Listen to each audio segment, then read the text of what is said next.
Monkeypox আতঙ্ক ছড়িয়ে পড়েছে বিশ্বজুড়ে। এজন্য জরুরি অবস্থা ঘোষণা করেছে বিশ্ব স্বাস্থ্য সংস্থা। অন্যান্য দেশের মতো বাংলাদেশেও এই রোগের সংক্রমণ নিয়ে বিশেষ সতর্কতা জারি করেছে হযরত শাহজালাল আন্তর্জাতিক বিমানবন্দর কর্তৃপক্ষ।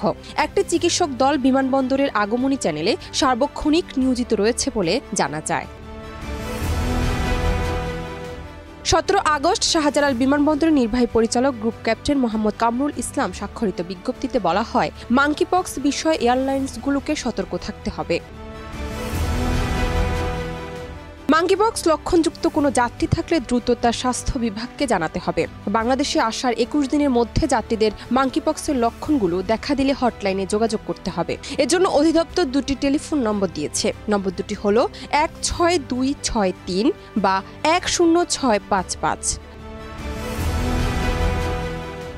বিমানবন্দর কর্তৃপক্ষ স্বাস্থ্য বিভাগে ইতিমধ্যে লক্ষণযুক্ত যাত্রীদের মোকাবেলার জন্য ব্যবস্থা স্থাপন করেছে, লিফলেট দিচ্ছে এবং আগমন স্বাস্থ্য ডেস্কগুলো মাসে 24 ঘণ্টায় ডাক্তারের মাধ্যমে পরিচালিত হচ্ছে।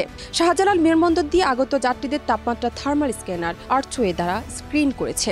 প্রয়োজন হলে লক্ষণযুক্ত যাত্রীদের কুর্মিটোলা জেনারেল হাসপাতাল, সংক্রামক রোগ হাসপাতাল এবং কুয়েত মৈত্রী হাসপাতালে অ্যাম্বুলেন্সের মাধ্যমে পাঠানো হবে। জান্নাত নিপু, দেশ রূপান্তর।